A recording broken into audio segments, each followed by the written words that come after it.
Hello दोस्तों, आप सभी का मेरे यूट्यूब चैनल पर स्वागत है। देखिए, आज अपन बात करेंगे रिवर्स ऑफ राजस्थान की नदियों के बारे में बात करेंगे, जिनमें मुख्य रूप से बात करेंगे अपन यहाँ पर आज चंबल और उसकी सहायक नदियाँ और बनास और उसकी सहायक नदियों की बात करेंगे। देखिए दोस्तों, इन दोनों नदियों के अंतर्गत से पिछले अगर एग्जामों की बात की जाए तो यहाँ से बहुत सारे क्वेश्चन एग्जाम के अंतर्गत पूछे जाते हैं और अपन आज बात करेंगे चंबल और उसकी सहायक नदियों की और बनास और उसकी सहायक नदियों की। तो देखिए, बात की जाए यहाँ पर कि जो अरावली पर्वतमाला है, इस अरावली पर्वतमाला को महान भारतीय जल विभाजक रेखा क्यों कहा जाता है दोस्तों। तो देखिए, जो अरावली है, इस अरावली के पश्चिमी भाग से जो अरावली पर्वतमाला है, अरावली पर्वतमाला के पश्चिमी भाग से जिन नदियों का उद्गम होता है, वो नदियाँ अपना जल कहाँ पर गिराती हैं? अरब सागर में। वो नदियाँ अपना जल कहाँ पर गिराती हैं? अरब सागर में गिराती हैं दोस्तों। और जिन नदियों का उद्गम पूर्वी और दक्षिण पूर्वी क्षेत्रों से होता है, पूर्वी और दक्षिण पूर्वी क्षेत्रों से दिशाओं से होता है, वो नदियाँ अपना जल कहाँ पर गिराती हैं दोस्तों? बंगाली की खाड़ी में। कहाँ पर गिराती हैं? बंगाली खाड़ी में अपना जल गिराती हैं। आगे बात करते हैं। यहाँ पर अपना क्वेश्चन है। यहाँ पर क्वेश्चन देखिए, एग्जाम की दृष्टि से वेरी इंपॉर्टेंट क्वेश्चन है। राजस्थान पुलिस और राजस्थान हाई कोर्ट के लिए वेरी इंपॉर्टेंट क्वेश्चन है। बनास राजस्थान की बनास नदी का उद्गम स्थल है दोस्तों। विभिन्न प्रतियोगिताओं के अंतर्गत लगातार कई वर्षों से जो ये क्वेश्चन पूछा जा रहा है और इसका राइट आंसर होगा खमनोर की पहाड़ियाँ। ठीक है, खमनोर की पहाड़ियाँ राजसंबंध। नेक्स्ट क्वेश्चन की बात करते हैं अपन। यहाँ पर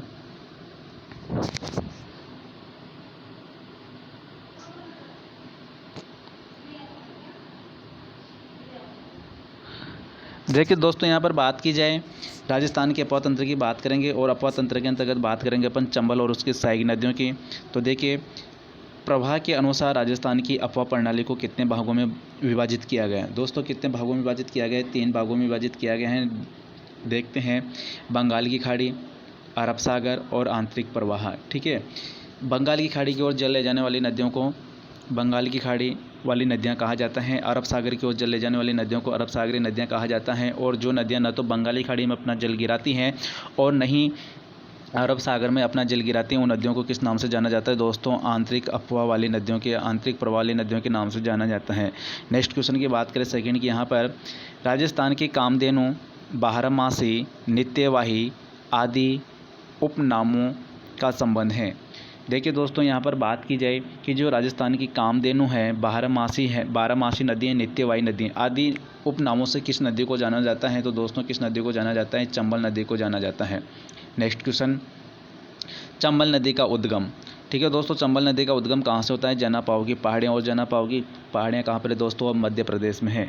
इस नदी का उद्गम कहाँ से होता है? जनापाव की पहाड़ियाँ मध्य प्रदेश से होता है। नेक्स्ट क्वेश्चन है दोस्तों, यह भी यहाँ से बहुत सारे एग्जामों में पूछा गया क्वेश्चन है कि सर्वाधिक अवनलिका अपरदन का संबंध किस नदी से है? तो दोस्तों, किस नदी से है? चंबल नदी से। नेक्स्ट क्वेश्चन की बात करें। यहाँ पर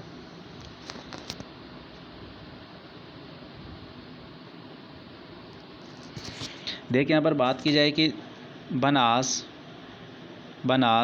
चंबल सीप नदियों का त्रिवेणी संगम, जो बनास नदी है, चंबल नदी है और जो सीप नदी है, इन तीनों नदियों का संगम कहाँ पर होता है दोस्तों? रामेश्वर घाट, सवाई माधोपुर में। नेक्स्ट क्वेश्चन की बात करें कि माही नदी के अतिरिक्त चंबल एकमात्र ऐसी नदी है जो राज्य में दक्षिण दिशा में प्रवेश करती हैं। दोस्तों, जो माही नदी है, माही नदी की बात की जाए तो माही नदी राजस्थान के दक्षिणी भाग से प्रवेश करती हैं और वापस दक्षिण से ही निकल जाती हैं। कहने का मतलब है कि जो माही नदी है, ये कर्क रेखा को दोस्तों 2 बार काटती हैं। उसी तरह बात की जाए तो जो चंबल नदी है, चंबल नदी भी राजस्थान में कहाँ से प्रवेश करती है? चौरासीगढ़ चित्तौड़ से राजस्थान में प्रवेश करते हैं। कहने का मतलब है कि किस दिशा से प्रवेश करते हैं? दक्षिण दिशा से प्रवेश करते हैं। नेक्स्ट क्वेश्चन अपने यहाँ पर, चंबल नदी में सर्वाधिक मगरमच्छ एवं घड़ियाल पाए जाते हैं। इसी कारण इस नदी को घड़ियालों की प्रजनन स्थली भी कहा जाता है। दोस्तों, जो चंबल नदी है, इस चंबल नदी को घड़ियालों की प्रजनन स्थली भी कहा जाता है। क्यों कहा जाता है? क्योंकि इस नदी में सर्वाधिक मगरमच्छ और घड़ियाल पाए जाते हैं। नेक्स्ट क्वेश्चन की बात की जाए, वेरी इंपॉर्टेंट क्वेश्चन है दोस्तों यहाँ से, कि विश्व की एकमात्र नदी जिसके 100 किलोमीटर के दायरे में 3 बांध बनाए गए हैं। और जो तीनों बांध हैं दोस्तों, ये तीनों बांधों से जल विद्युत का उत्पादन किया जाता है। तो देख लेते हैं कौन कौन से बांध हैं और कितनी जल विद्युत ऊर्जा उत्पादन की जाती हैं। तो देखिए, नंबर 1 बांध की बात करेंगे, गांधी सागर बांध कहाँ पर है दोस्तों? मंदसौर MP मध्य प्रदेश के अंतर्गत हैं। और यहाँ पर अगर विद्युत की बात की जाए, जल विद्युत की बात की जाए तो दोस्तों यहाँ पर 23 मेगावाट के 5 टरबाइन लगे हुए हैं। कुल विद्युत क्षमता की बात की जाए तो 115 मेगावाट। नेक्स्ट सेकंड है यहाँ पर राणा प्रताप सागर कहाँ पर है दोस्तों? राउतभाटा चित्तौड़ राजस्थान के अंतर्गत। देखिए यहाँ पर 43 मेगावाट के दोस्तों 4 मेगावाट लगे हुए हैं। और यहाँ की कुल जल विद्युत क्षमता की बात की जाए तो 172 मेगावाट है। नेक्स्ट क्वेश्चन है अपना यहाँ पर, नेक्स्ट बांध की बात की जाए यहाँ पर ज्वार सागर बांध कोटा बूंदी की सीमा पर है दोस्तों।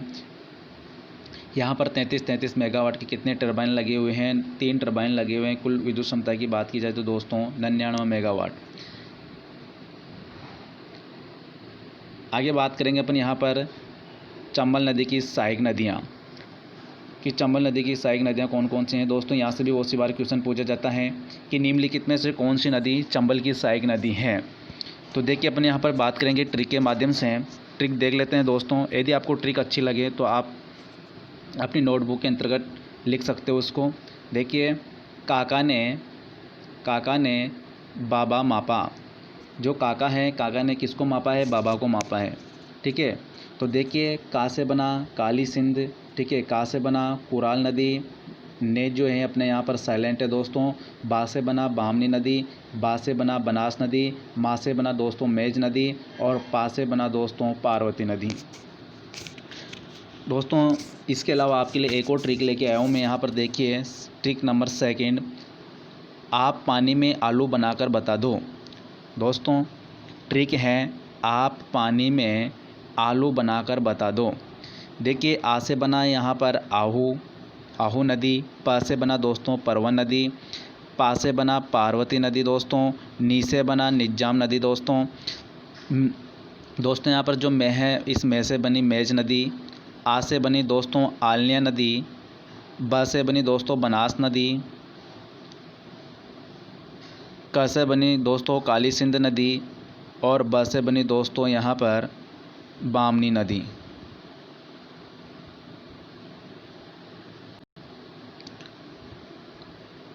देखिए दोस्तों अपने ने यहाँ पर बात कर ली कि चंबल नदी की सहायक नदियाँ कौन कौन सी हैं। सहायक नदियों की बात कर ली, ट्रिक के माध्यम से बात की हैं।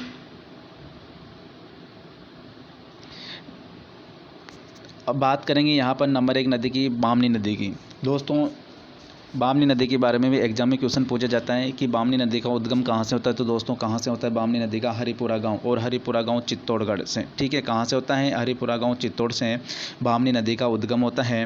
देखिए दोस्तों उद्गम स्थल पर इसे ब्राह्मणी उपनाम से जाना जाता है। जो बामनी नदी है इसको उद्गम स्थल पर किस नाम से जाना जाता है? ब्राह्मणी नदी के नाम से जाना जाता है। आगे बात करते हैं यहाँ पर नोट पर वेरी इंपॉर्टेंट लाइन है दोस्तों, बैंसरोडगढ़ दुर्ग। जो बैंसरोडगढ़ दुर्ग है ये कौन सा दुर्ग माना जाता है दोस्तों? जल दुर्ग माना जाता है, जो ब्राह्मणी और चंबल नदी के किनारे पर स्थित है।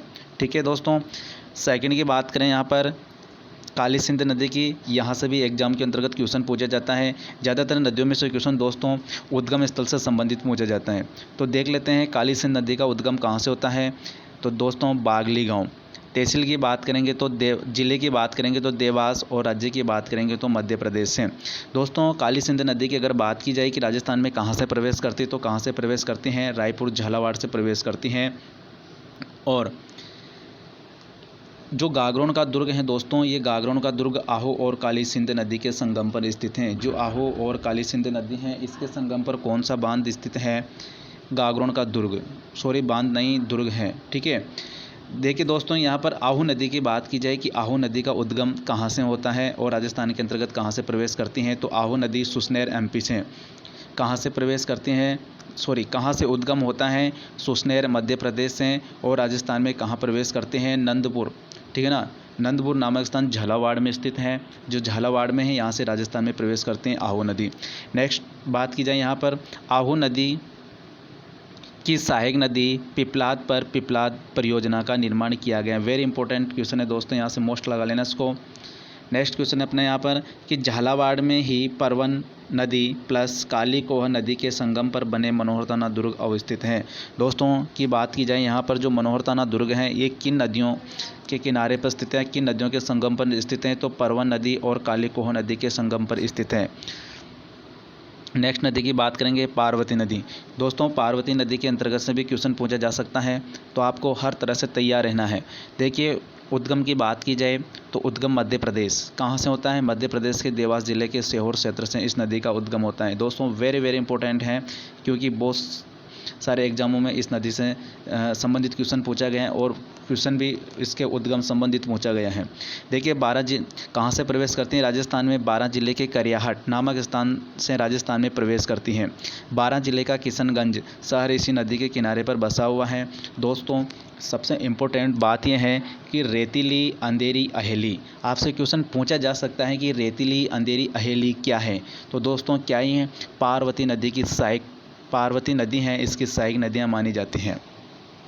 दोस्तों ये तो अपनों ने बात कर ली चंबल और उसकी सहायक नदियों की, एग्जाम की दृष्टि से इम्पोर्टेंट नदियों की बात कर ली। अब बात करेंगे अपनी यहाँ पर बनास नदी की। तो देखिए जो बनास नदी है, इस बनास नदी का उद्गम कहाँ से होता है? दोस्तों खमनोर की पहाड़ियाँ राजसमंद से इसका उद्गम होता है। कुल लंबाई की बात की जाए यहाँ पर तो 480 किलोमीटर। दोस्तों इसके उपनामों की बात की जाए तो देखिए इसके उपनामों की बात की जाए तो इसको वशिष्ठ के नाम से भी जाना जाता है, वर्णासा के नाम से भी जाना जाता है और वन की आशा के नाम से भी जाना जाता है। दोस्तों आगे बात की जाए कि जो बनास नदी है, बनास नदी राजस्थान में पूर्ण बहाव की दृष्टि से सबसे लंबी नदी है। पूर्ण बहाव की दृष्टि से राजस्थान की सबसे लंबी नदी कौन सी है? दोस्तों बनास नदी। यह राजस्थान के कुल अपवाद क्षेत्र का 9.80% है, जो राज्य की समस्त नदियों में सर्वाधिक हैं। देखिए दोस्तों अपवाद क्षेत्र की बात की जाए तो अपवाद क्षेत्र की दृष्टि से सबसे बड़ी नदी कौन सी है? राजस्थान की बनास नदी। वेरी इंपॉर्टेंट क्वेश्चन है दोस्तों यहाँ से कि झाड़ोल सिंचाई परियोजना राजस्थान की बनास नदी पर स्थित है। झाड़ोल सिंचाई परियोजना किस नदी पर स्थित है? दोस्तों बनास नदी पर स्थित है। आगे बात करते हैं कि बनास नदी पर जो त्रिवेणी संगम है, इन त्रिवेणी संगमों की बात की जाए, आपसे यहाँ से भी क्वेश्चन पूछा जा सकता है। तो दोस्तों देखिए नंबर 1 त्रिवेणी संगम की बात करेंगे, मेनाल नदी प्लस बेड़च नदी प्लस बनास नदी। इन तीनों नदियों का संगम कहाँ पर होता है? दोस्तों बिगोद भीलवाड़ा के अंतर्गत। कहाँ पर होता है? बिगोद भीलवाड़ा के अंतर्गत। सेकंड त्रिवेणी संगम की बात की जाए तो डाई, खारी और बनास, बिशलपुर टोंक। थर्ड की बात करेंगे यहाँ पर दोस्तों चमल, बनास और शीप। इन तीनों का त्रिवेणी संगम कहाँ पर होता है? रामेश्वर धाम, सवाई माधोपुर। दोस्तों इस नदी पर, बनास नदी पर अगर बांधों की बात की जाए तो 2 बांध बने हुए हैं, बिशलपुर बांध और इसरदा बांध। सहायक नदियों की बात करेंगे दोस्तों, यहाँ से भी वेरी इंपॉर्टेंट क्वेश्चन है। जो बेड़च नदी है, बेड़च नदी का उद्गम कहाँ से होता है? दोस्तों गोकुंदा की पहाड़ियाँ उदयपुर से होता है। ताम्रयुगीन सभ्यता, जो ताम्रयुगीन सभ्यता थी, आहड़ सभ्यता इसी नदी के किनारे विकसित हुई है। देखिए चित्तौड़गढ़ दुर्ग की बात की जाए तो दोस्तों बेड़च और गंभीरी नदियों के संगम पर स्थित है। वेरी इंपॉर्टेंट क्वेश्चन है यहाँ से कि चित्तौड़गढ़ जिले में बेड़च नदी पर अप्पावास गांव में गोसुंडा बांध बना हुआ है। दोस्तों बहुत सी बार क्वेश्चन पूछ लिया जाता है कि गोसुंडा बांध किस नदी पर बना हुआ है? तो कहाँ पर बना हुआ है? बेड़च नदी पर। कहाँ पर? चित्तौड़गढ़ जिले में अप्पावास गाँव में गोसुंडा बांध बना हुआ है। सेकंड नदी की बात करें यहाँ पर कोटारी नदी, तो कोटारी नदी का उद्गम कहाँ से होता है? दिवेरी की पहाड़ियाँ राजसमंद से होता है। दोस्तों वेरी इंपॉर्टेंट मेजा बांध।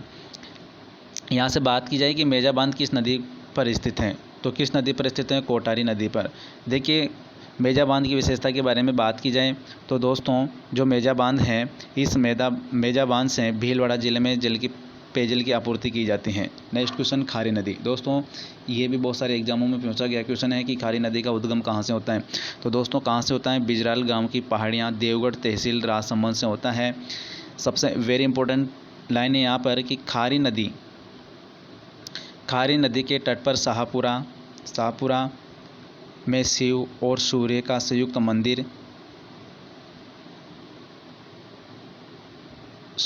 मंदिर भैरव मंदिर अवस्थित है, जिसे देवनारायण मंदिर भी कहा जाता है। इनको किस नाम से जाना जाता है? संयुक्त रूप से देवनारायण मंदिर के नाम से भी जाना जाता है। ठीक है दोस्तों, एग्जाम की दृष्टि से आज मैं आपके लिए चंबल नदी और उसकी सहायक नदी और बनास नदी लेके आया हूँ। नेक्स्ट वीडियो में मिलेंगे अपन यहाँ पर माही और लूनी नदी के साथ। दोस्तों यदि आपको वीडियो अच्छा लगा हो, क्वेश्चन अच्छे लगे हो तो अधिक से अधिक अपने सभी भाइयों को शेयर करें। नवंबर माह में होने वाले राजस्थान पुलिस और 30 नवंबर को होने वाले राजस्थान हाई कोर्ट प्रतियोगिता परीक्षाओं में सभी विद्यार्थी अपने लक्ष्य की पूर्ति में सफल हो, यही मैं आप